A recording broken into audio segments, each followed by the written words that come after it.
Due Diligence, prepared for and presented at the 2016 Square One Entrepreneurship Training Program. Square One is a program of the Center for Emerging Technologies. CET is an affiliate of the Cortex Innovation Community. Square One is funded in part by the Missouri Technology Corporation. So Investor 101, to get everybody kind of on the same page here. Angel investors, and some of this you may have already covered, so I'll blow through it, but anything you want me to dive deeper, just let me know. Angel investors and venture capital firms, as you probably know, are coming in as a minority investor. So they are not acquiring all of the assets of your company. They're not taking majority positions like private equity, which is a little further up the food chain. What that means, though, is that they're going to negotiate key terms, voting rights, control rights, such that they protect their investment, okay? So they're not just going to write you a check and hope for the best. They're going to hopefully add a lot of value to your company, but also work alongside you and also protect their downside. Most typically, there's always outliers, but typically angel investors are coming in investing in your company in the form of common stock. So that would be the equivalent of what you as a founder own, the common shares of the company. That really tends to be more aligned with management. So for example, if you allocate a stock option plan and set that aside for your employees, the angel investors who are investing in common stock are going to be aligned with the interest of management, founders, and your employees. Venture firms typically invest in preferred stock. So you're, again, typically a C Corp. You have issued common stock, and then now you're issuing preferred stock. And depending on the timing of when they come in as an investor in your company, in terms of the life cycle, depends on the type of preferred stock they might come in. So you might hear buzzwords like Series A, Series B, Series C. That most typically just means the timing in which you've raised preferred stock. So with preferred stock comes rights and preferences, and we're not here today to talk about that. I have a whole nother presentation on that, but it's really important to understand, that when you're going through due diligence with a potential venture firm or even an angel firm or angel investor, they're coming at it as a financial return. Okay, they're investing and they want to make money.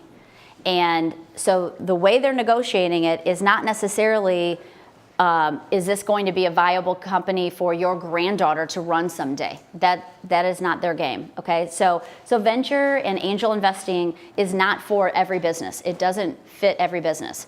Just because your business doesn't fit that, though, does not mean it can't be successful. The majority of companies are not funded through venture or angels.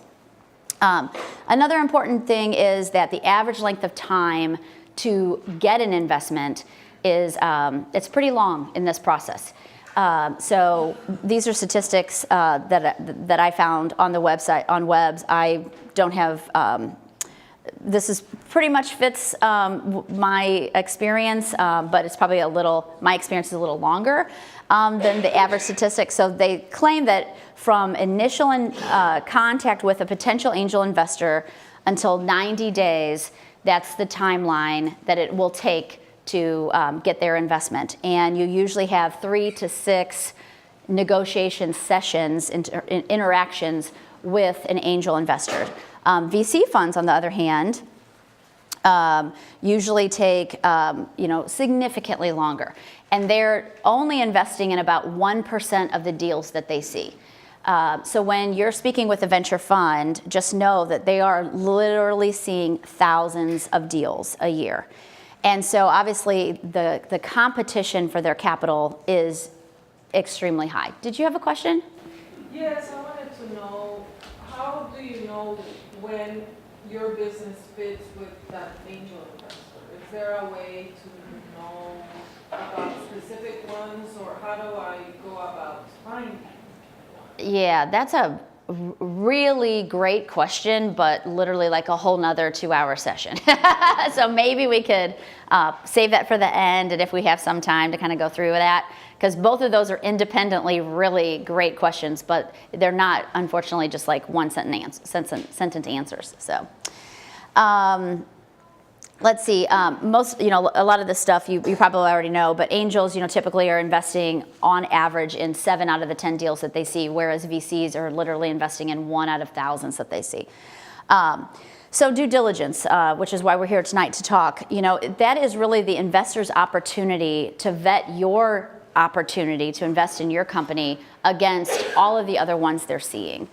And a lot of times, when we're working with entrepreneurs and they're kind of proposing some terms and they think it's a really great deal, it's really helpful for you to get kind of a baseline and talk with other people in the industry that are doing this on a regular basis. Because your return that you might be offering to an investor might seem great to you, but that might be like the only deal you know about. Or maybe your friend's an entrepreneur and you guys are kind of hanging out going, yeah, this is a great deal.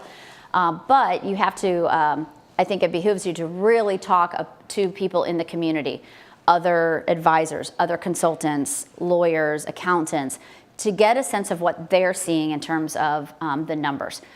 Because most of the time I find that entrepreneurs that are raising money, part of the challenge that they have in raising the money is not that they don't have a great pitch deck, it's not that they don't have that elevator pitch, and not that they've done their homework, but most of the time it's because the terms that they're offering are not favorable to the marketplace compared to what the investors can get somewhere else, possibly down the street, possibly in the same building. So it's very, very competitive. So the definition of due diligence, I'm just going to read this here, is an investigation or audit of a potential investment. Due diligence serves to confirm all material facts in regards to a sale or the securities of the company, which is what you're issuing if you're raising capital. Generally, due diligence refers to the care a reasonable person should take before entering into an agreement or a transaction with another party.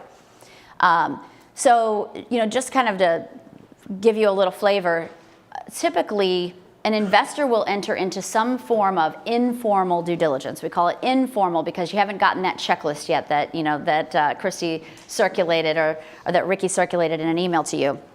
So that means that they're listening to your pitch deck, maybe they're talking to some customers, maybe they're talking to other investors, you've had multiple meetings. If it's an angel, statistically you might have 3 to 6 meetings or negotiations with them, and they're comfortable enough with the concept based upon what you've told them that they can make an adequate return on their investment in the adequate amount of time, and that you have the means in which to succeed based upon what they've told you. And that would typically lead to a term sheet. And so in the term sheet, it would go through basically the ins and the outs of, okay, what type of stock would you be issuing for their capital? What would the terms of that stock be? What would the valuation be of your company? What would they have a board seat or not? What are the voting rights, et cetera, a litany of other things in the term sheet. And then once you have agreed and negotiated the term sheet, and this is typical, it doesn't mean that there aren't exceptions to the rule, then they would go into due diligence. And so what I refer to when I'm talking tonight about due diligence is that deeper dive of due diligence, not the relatively limited due diligence that they do before they issue you a term sheet. So this is kind of a funny one. So here's our plan. We'd like to bring you in as an investor. We'll feed us as much information as possible and we'll come to a quick decision. A week later. Did you get our financials and our employee files? Yep, they're right here on the desk. A week later.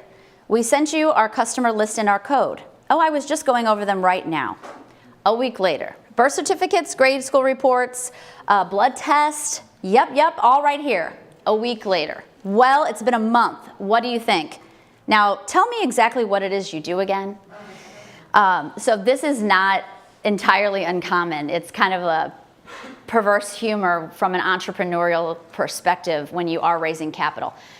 Because your priority might be to raise the capital, but the investor's priority is not about your priorities yet until they write the check, right? And then your priorities are more aligned.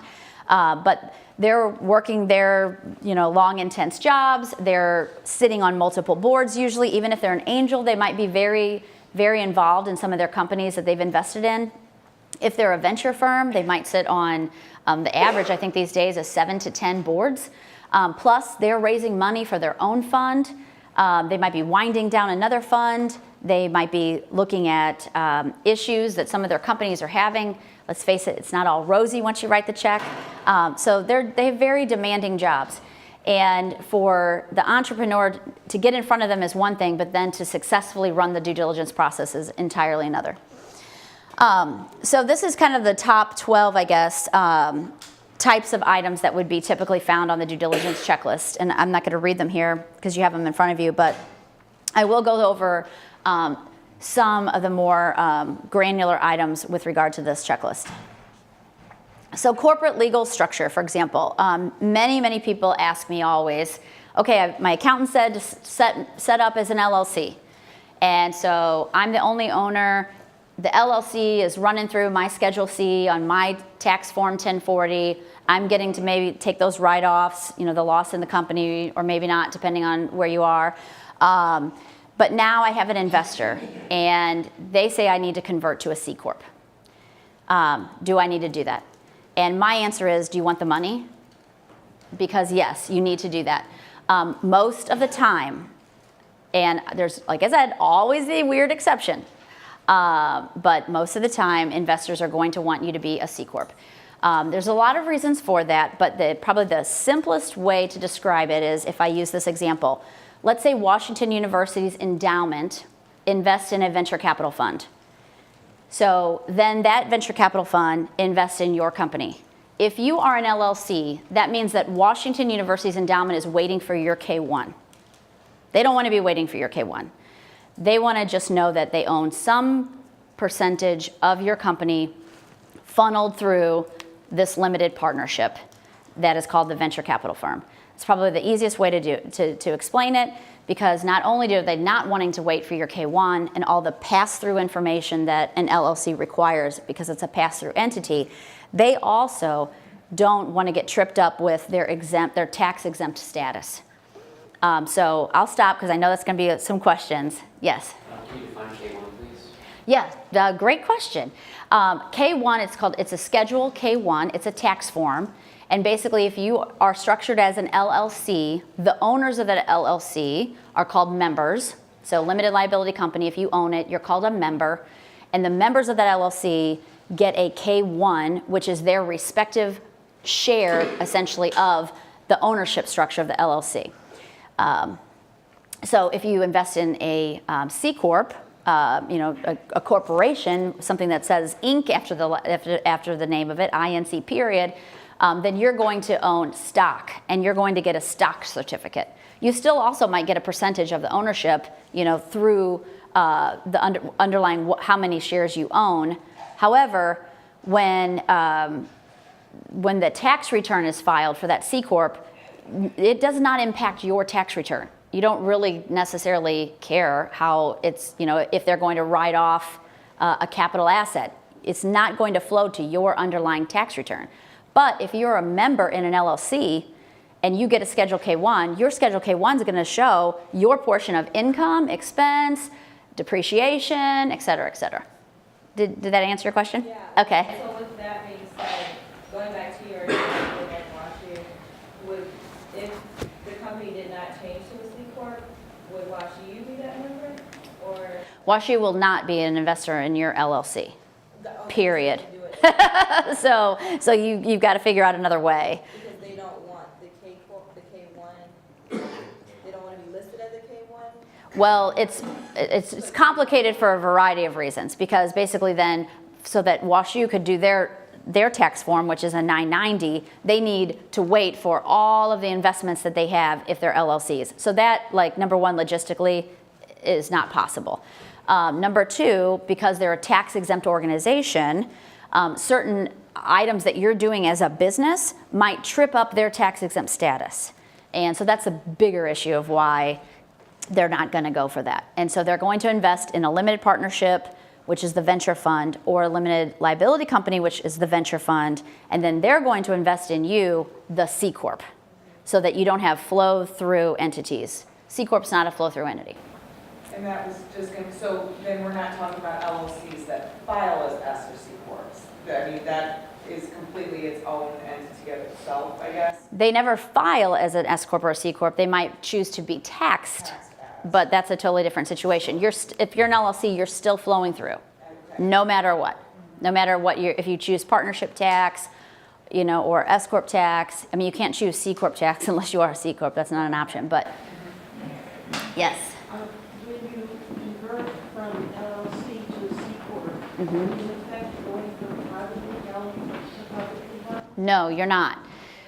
So that's a good question. The question was, when you convert from an LLC to a C Corp, are you effectively going from a privately held company to a publicly held company?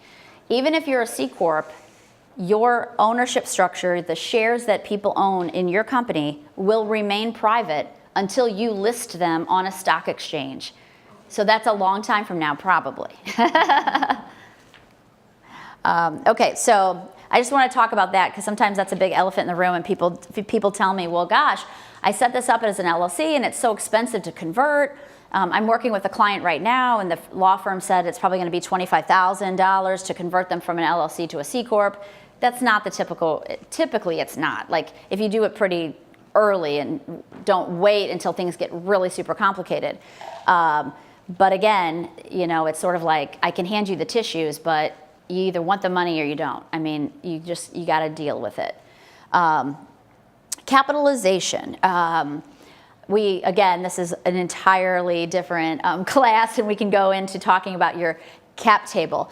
But to me, the second most important thing on your due diligence checklist that investors are going to want to know almost immediately, and sometimes that's why it's even in your pitch, is what is your capitalization? How are you structured? And so, for example, if I'm a co-founder and we own 50% of our company, your cap table right now today would say Michelle E. Murray, CPA, 50%, my co-founder, 50% equals 100%. As you issue either membership units, if you're an LLC, or common stock or preferred stock later on, if you're a C Corp, you are going to want to carefully track who owns that company, who else is an owner. If I'm an investor and I'm doing due diligence, I want to know who else is in your company. Have you issued stock to some advisors? Have you issued stock to your board members? Do you have a stock option plan? And if you do, how many shares is allowed and how many have been issued? So all of these things that we use in the field called cap table, and people say, well, I don't have a cap table. Well, you should have a cap table. If you have set up a company and you have filed a tax return, you absolutely have to have a cap table. And that's something that your CPA, when you're working with them to file your tax returns, it's always a good housekeeping item to do. Because effectively, if you're an LLC and you're issuing these K1s to all of your members, and we talked about what the K1 is, here's their share, you should have at least an Excel file that has all of the names of the owners, their employee identification numbers, their social security numbers, their addresses, because that's information you're going to need to provide to your tax provider so that they can get the K1. And then additionally, what the percentage is that they own, how many units you've issued them, et cetera. So I feel a lot of times that entrepreneurs kind of fall short in maintaining an accurate and up-to-date cap table, and then it just gets that much harder. So it's like, don't let it be something that you just blow off and think someday it's magically going to create itself. Just start on day one, keeping the cap table, maintaining it as you go. It'll just be so much easier in the long run. Yeah. Do you suggest websites like Capture and those kinds of websites? There's all kinds of websites. We use iPrio has a great one. I don't know what it costs, but we've got a great price if you want to see me. But and in Excel, I mean, there's a lot of, until such time as your capitalization table gets pretty complicated, Excel's fine. Heck, even the back of a napkin is better than nothing if you have to resort to that. But you definitely, as part of the due diligence, investors are going to want to know who owns today your company. And you should be able to relatively easily answer that question without blowing them off for 2 weeks. Assets, a lot of times you are doing your bookkeeping yourself, and maybe you're using QuickBooks Online, and an investor says, well, I want to see your balance sheet and income statement. Well, be sure to look at your balance sheet and make sure, have you paid for a trademark? You technically should have some type of trademark on your books. Do you have a copy? Have you paid for copyright? Depending on the structure of your company. Intellectual property is also a huge thing in due diligence. And obviously, if you're the type of company that has potential protection through a patent, for example, you are probably going to know about it, and you're probably going to be expending a lot of money to file those patents, to research those patents, maybe freedom to operate and all that kind of stuff. And again, you should be tracking that. It's really important for you to be able to tell investors, hey, I've spent $1 million on my IP portfolio. Maybe that includes strategy and attorney's fees and consultants. Like, make sure that someone at the end of the day, whoever's doing your books, even if it's you, is keeping track of that somehow. And also, just being able to articulate what the long-term strategy is of your intellectual property. Financials, obviously that's a big section of your due diligence. You're really going to want to have current and projected financial statements. And I know that last year when I did this class, the person behind me was talking about projections. So hopefully Christy has that in your curriculum again, because that's really core. But bless you, I encourage you not to shortcut this step, because you need to look at it from an investor's lens, because from their perspective, it is primarily about making them a return. And so the numbers are a huge thing. And I get it, it's tricky for entrepreneurs, because you might have started your company because you're very passionate about your craft or your idea, or you're an expert in the field, and you're an expert at what you do, and that's why you started the company, and financials may not be your forte. But seek advice, seek people to help you. When investors are looking at your due diligence package, if your financial statements look a mess, that is a huge #1 turnoff for them, because they're going to invest in your company. So who is going to be mindful of that money? And if you can't show them that so far you've been mindful, maybe with your own money, they're going to really kind of scratch their head.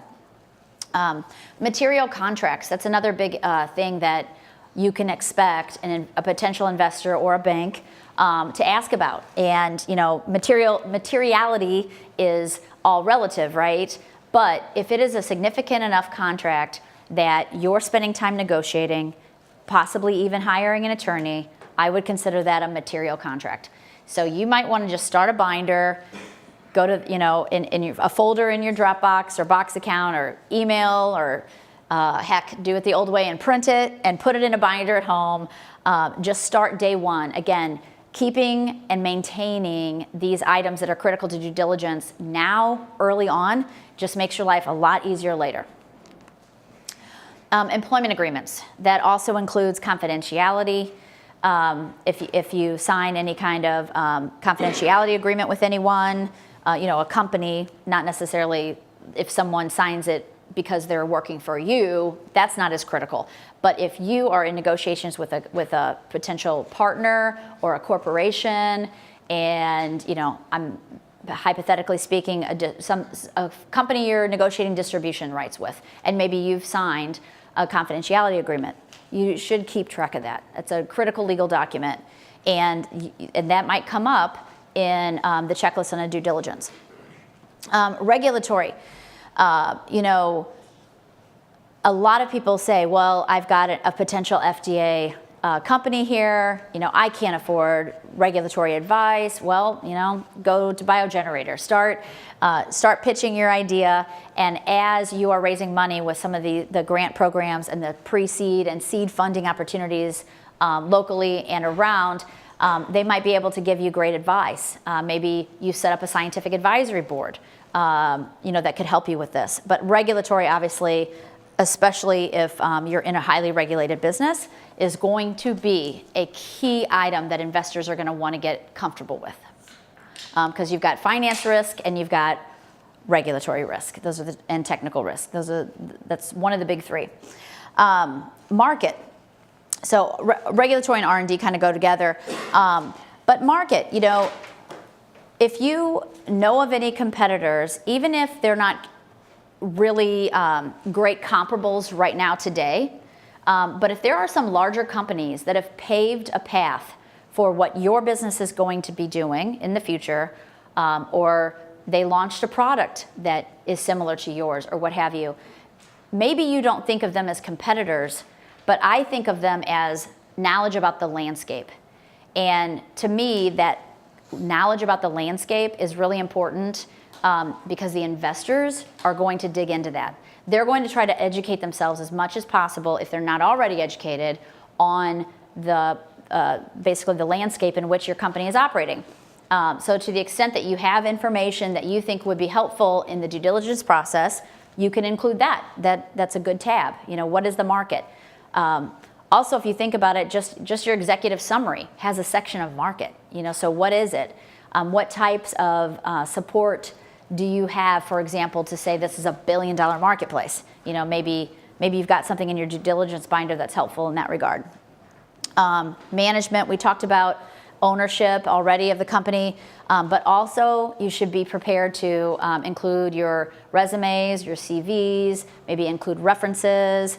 A lot of investors these days are moving more towards having management teams kind of tested from a not an intellectual IQ type of test, but more from an organizational type of test. What type of leader are you? How do you think outside the box? What quadrant are you in on a Myers-Briggs, for example? So if you've had any of those types of things done before, you might have those readily available as well, or at least be able to be open, to the possibilities. And also litigation. This is a big one for me. Don't hide it. And that goes for anything in the due diligence process. It's so much better to be upfront. If there's something that's concerning you, maybe about the market and the competition, maybe you don't have the exact answer on your regulatory. It's still kind of an open issue, and you really can't afford that expert, who needs $100,000 to go through the mechanics of signing off for you. Make that a conversation up front with the potential investor. It's much better to come up now and see how you can mutually resolve the issue, as opposed to looking like you hid it. Because if you are hiding something and it comes up in due diligence, I have seen deals crater because of that. Okay, about the process, another funny. I'm glad you're interested in my company. What's the next step? Well, I'd like to schedule another meeting. Okay, and then what? Well, then we'll schedule another series of meetings with the other partners. How long does this go on? Well, we'll take a couple more meetings to keep the deal alive in case it catches fire. Eventually, things will bog down and you'll go away. Well, what if you're really interested in investing? Well, then I would just say so now. Well, why don't you just say no now? Let's schedule a meeting to discuss that. So this was my world when I wore my VC hat. This is no joke. The industry, I feel like, especially compared to how fast it needs to move for entrepreneurs, sometimes feels like it moves like molasses. So that brings me to my tip number 8 out of 10. I've only got time for a couple of them, but that is the process, the due diligence process itself. You always want to understand what the process is going to be with this particular investor. And different venture firms work differently. They have different MOs. They internally, different personalities. Some have been around for a long time and they have a very structured process. Some are new and they're kind of figuring it out as they go every day. It's different. So try your best to give it as much information. So when you're asked to present in front of a potential investor, these are my tips. Number 1, ask who will be present at the first pitch. So for example, you might think you need to fly your whole team in, and only to find out that it's an intern who's listening to your presentation because they're really just getting practice. They have nothing else to do in their job, and also because the right person wasn't available and had to ditch out at the last minute. So ask about who's going to be present. Ask them what they plan to accomplish and what would make it successful in their mind. Definitely don't waste all your precious assets flying everybody or bringing all of your staff to a presentation. My key recommendation is if you do not have a significant point of being at that meeting, do not come to that meeting. You don't want to sit and look at potted plants. That's not going to make a good impression.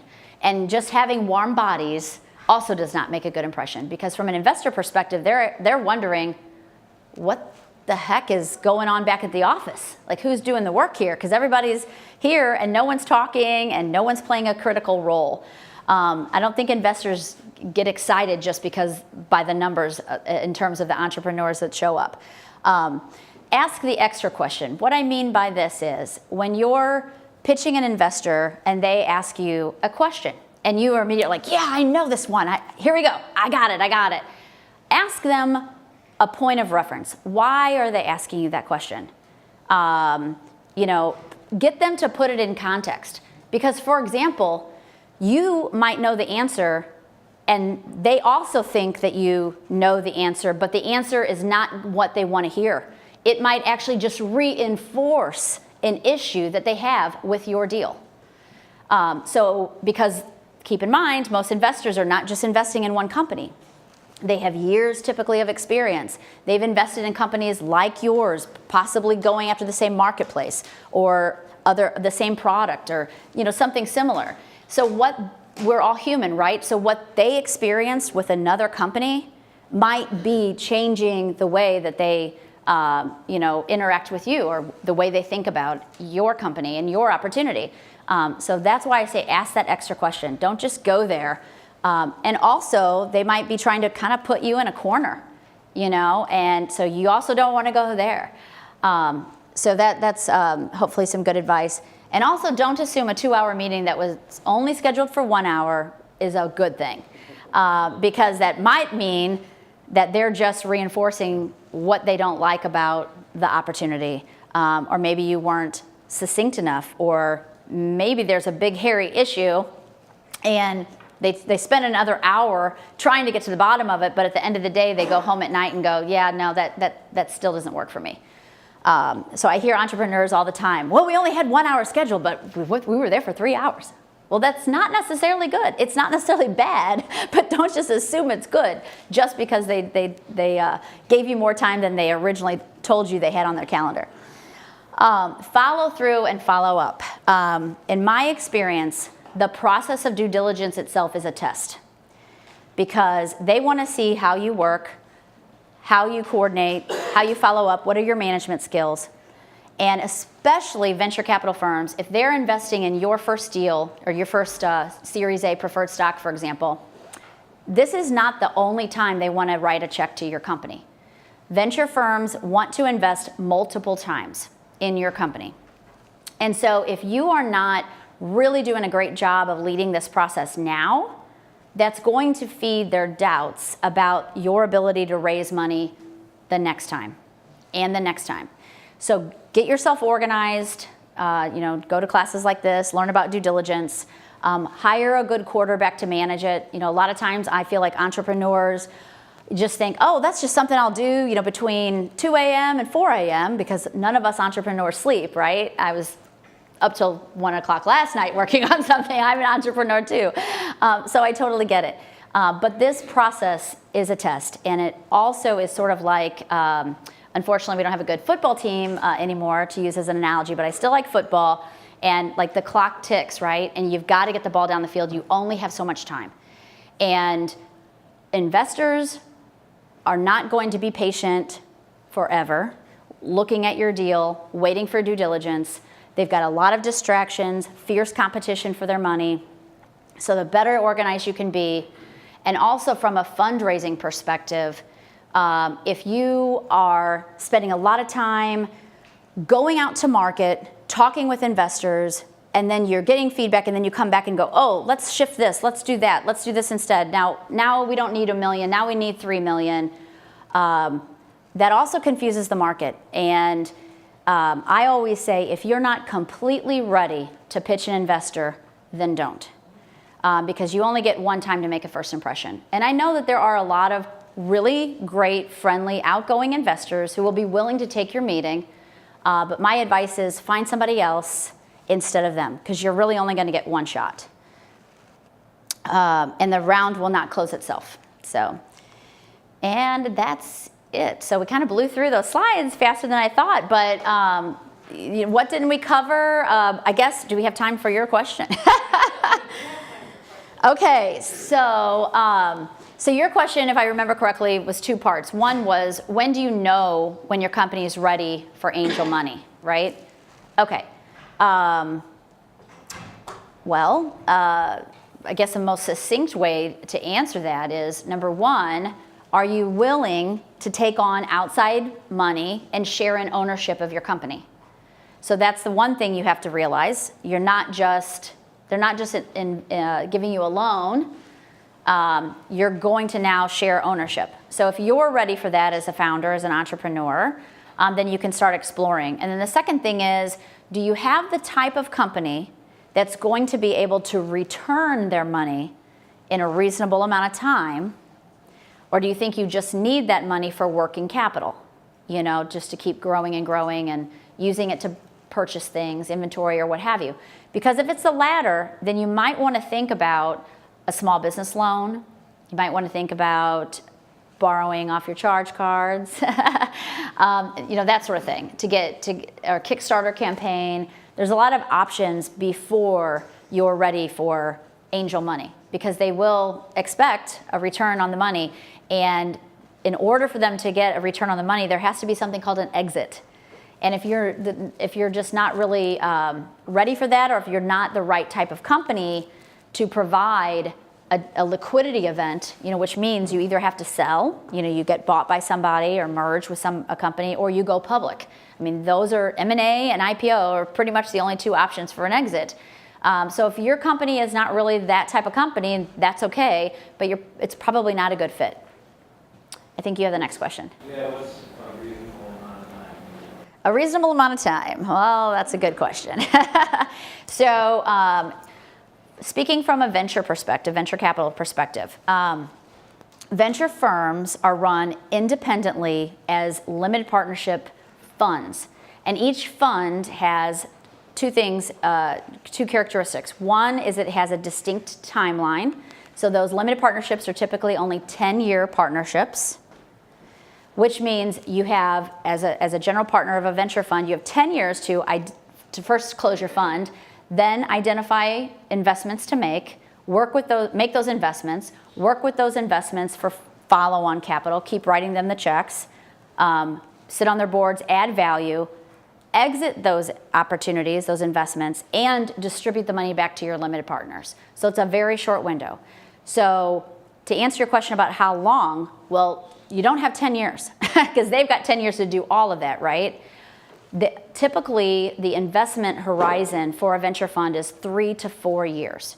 So that means that within the first 3 to 4 years, they already will have had to identify the opportunities that they're going to invest in. Okay, so that means you've got maybe 5 years from the first investment to the last to exit that. So that answers your timeline question. The second question was, well, what does the return need to be? So the other thing that venture funds have in common is that they can only make so many investments because they only have a set pool of capital.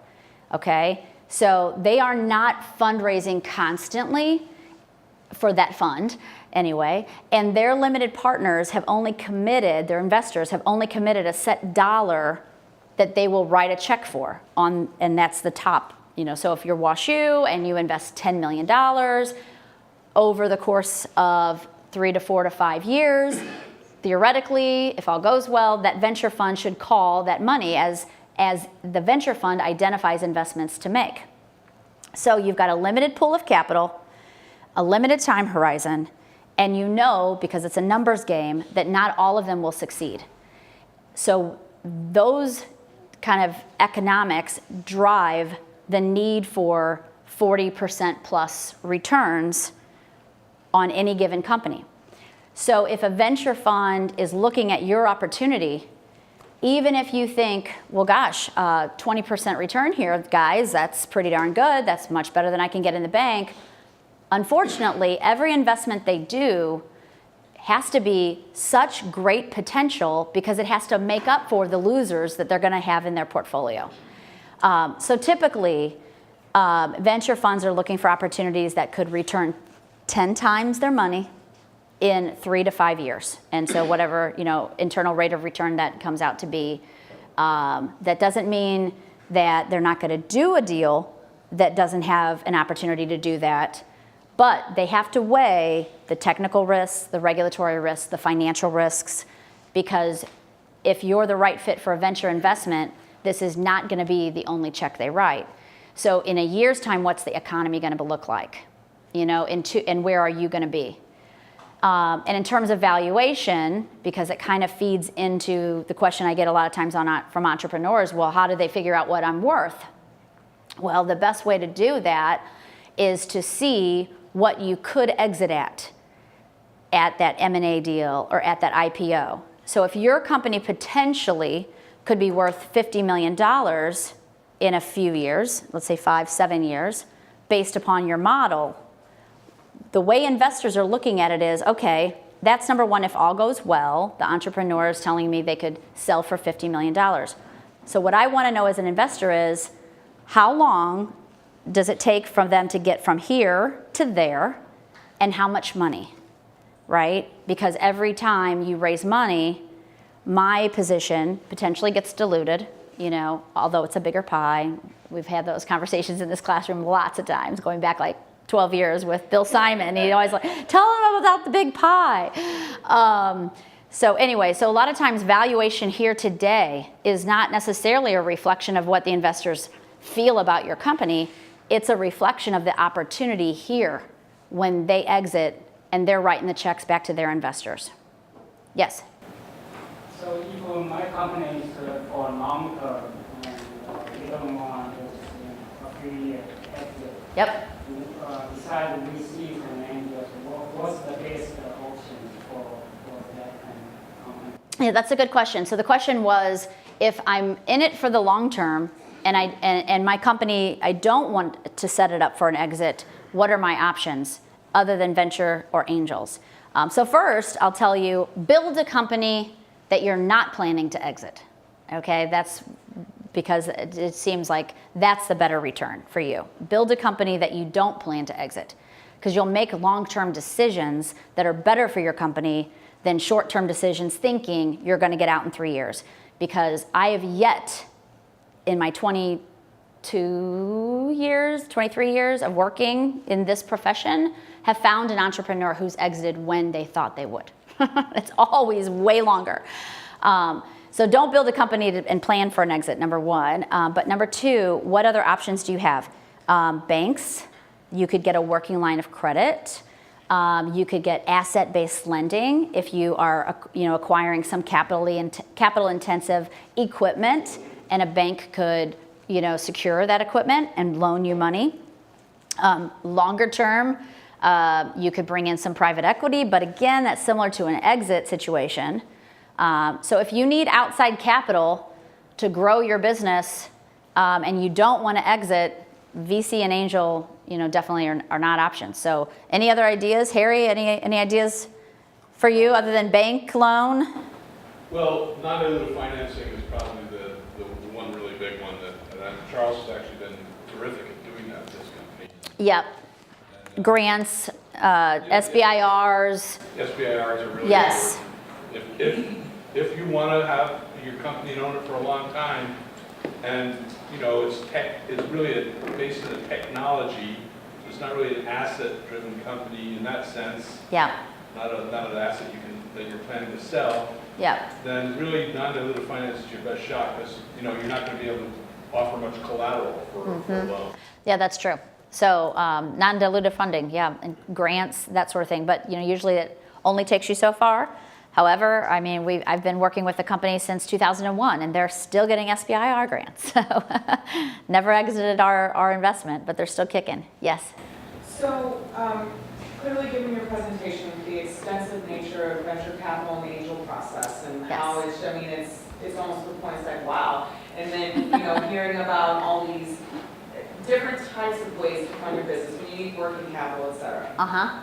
What would then be a good company or a good purpose to look for venture capital? Like, what would you then be going this route for then, if you're not needing it for, working capital, getting things out? I mean, what would be the ideal kind of situation? The ideal situation with to attract venture capital firms is when you need money to really scale, to go after a very large market. And I've got, again, another presentation that talks about the odds of raising venture capital and how you need to position yourself and what you need to do. But I think the statistics are only 1/6 of 1%, so 1/6 of 1% attracts venture capital. So, I feel like we all spend a lot of time in, I routinely lecture at SLU and WashU, and I'm talking about venture capital, and it's like chances are none of you in this room are going to have it, but I'll educate you on it. So it's really to scale very large ideas and bring businesses to large marketplaces. And the last point I want to make, the source of capital is revenue. Everyone seems to forget that. Get out there and get some traction in the marketplace and start building that first line of your income statement. And that's how you can grow as well. Don't just look for capital infusion. Yes? At the end of a 10-year fund, what happens to the portfolio companies that did not die or exit? How do they handle it? Great question. So there's always a section in the preferred stock agreements for drag-along rights and basically rights to buy out the stock, and it's called redemption rights.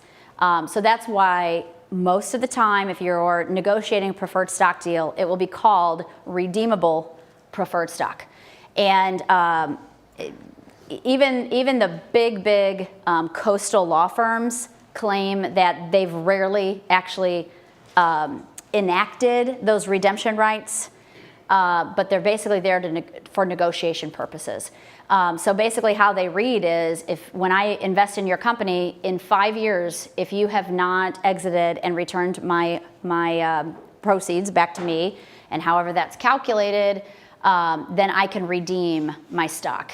And obviously, that doesn't work for everybody, right? I mean, if you're not doing well, you don't have any cash to redeem the stock, so then it's a negotiation. It's kind of a positioning, Most of the time, in my experience, what ends up happening is if the company needs additional capital and you're not at a place to redeem your previous investors, then it's probably because things aren't going well. And that means that investors are coming in at prices lower than the last folks did, so down rounds. And then there's a lot of different penalties, for investors if they have to continue to support the company in a down round position. Things like pay to play. So for example, if I issue you a term sheet and I'm the new investor, but things aren't going great, and I want to encourage either your investors to pony up some cash and participate alongside me, or get the heck out so that I don't have to share my proceeds with them, I'm going to initiate a pay to play that basically says, if you don't participate in this round, then your non-participating ownership shares are going to convert to common stock. That's the most common situation. So that's kind of what happens when things don't go well. And then there's drag-along rights. So for example, in your example, sir, when you said, I don't want to exit, well, that might be all well and good, and you might not want to exit, but you can only vote so many shares out of the whole pool to either decide not to exit or exit. And typically, the drag-along works because if the board of directors of the company determine and decide to sell, then I drag you along in the sale. So that's what, so there's drag along, tag along, redemption rights, all kinds of fun buzzwords for preferred stock. I could go on for hours, but does that answer your question? Are we out of time? We are on. All right, on time, great. Thank you so much.